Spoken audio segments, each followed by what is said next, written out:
Bien, decía entonces que mientras que lo individual y lo social, ¿no? El individuo y la sociedad son dos entidades que cualquiera puede intuir y separar, reconocer de entrada, ¿no? Es muy difícil que alguien esté hablando del individuo y lo frenen y le digan ¿a qué te referís cuando hablas de individuo? Todo el mundo supone que entiende de qué se trata cuando uno habla de individuo. Lo mismo cuando uno habla de sociedad en general, si bien tiene unos límites más difusos, una sociedad que un individuo, porque una sociedad puede ser una parte de lo que otro denomina, para uno, una sociedad puede ser una parte de lo que otro denomina una sociedad, por supuesto, pero hay más o menos un entendimiento. Bien, singular y colectivo no van a responder eh, a esa impresión intuitiva, ¿sí? Y más bien tendríamos que decir que cuando hablamos de singular y colectivo no estamos hablando de cosas que siempre son singulares o cosas que siempre son colectivas, ¿sí? Estamos hablando de dos dimensiones o dos maneras de dimensionar la realidad que recortamos, ¿sí? No hay algo que sea lo colectivo en sí, no hay algo que sea lo singular en sí, sino que son como dos lentes. Lo colectivo tiene que ver con un lente macro, grande, amplio, y lo singular tendrá que ver con algo micro, ¿sí? Algo pequeño que escapa. ¿Por qué digo que escapa? Porque la idea de singularidad en matemática tiene que ver con lo que escapa de las reglas, ¿sí? Lo que escapa de las reglas del contexto. Bueno, un poquito podríamos tener alguna de esas ideas. Entonces uno podría decir que lo que escapa de las reglas del contexto en algún caso puede ser una variable individual o puede ser una acción de un individuo, ni siquiera todo el individuo, ¿no? Una acción de un individuo. Pero lo que escapa de las reglas del contexto puede ser un grupo entero o puede ser un grupo, un movimiento social entero, ¿sí? Podríamos decir quizás el feminismo escapa de cierta determinación macro, que podría ser el patriarcado, por ejemplo. Y lo estoy diciendo muy rápido, ¿no? Pero a lo que voy es que singular y colectivo no son cosas concretas. Individuo y sociedad remiten a cosas directamente, singular y colectivo son conceptos que tienen que ver con el ejercicio de mirar y recortar, ¿sí?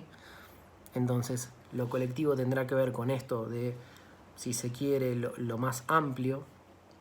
Podríamos decir que en algún caso puede ser la sociedad eso más amplio, pero en otro caso lo colectivo, el recorte de lo colectivo puede ser un periodo sociohistórico completo, ni siquiera para una sociedad, ¿sí? Lo colectivo, imagínenlo siempre como algo amplio, eh, mientras que lo singular va a ser algo que o escapa o eh, apunta a salirse un poco de ahí. Entonces, ¿cuál es la cuestión en esta manera de armar esta diferencia conceptual que hace Ana Fernández? Que los grupos en algunos casos van a poder estar en el lado de producir singularidad o en algún caso van a poder estar del lado de lo colectivo. En cualquiera de estas situaciones, la propuesta de Ana Fernández tiene que ver con poner una I, ahí donde había una O, ¿sí? ¿Se acuerdan que yo les decía individuo o sociedad? Bueno, lo singular y colectivo no son dos cosas distintas, ¿sí? Sino que en la realidad están juntas y son maneras de mirar la realidad en sí, pero que una siempre va con la otra, ¿no? ¿Cómo se entiende esto? Y pensemos, ¿cómo puedo pensar en algo más amplio si no recorto algo más pequeño? ¿Cómo puedo pensar en reglas, determinaciones grandes, ¿sí? Si no pienso algo que fuga de ahí?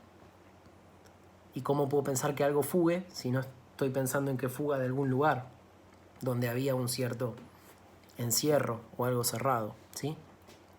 Bueno, la idea entonces es, Ana Fernández dice, lo singular y lo colectivo es lo que propongo.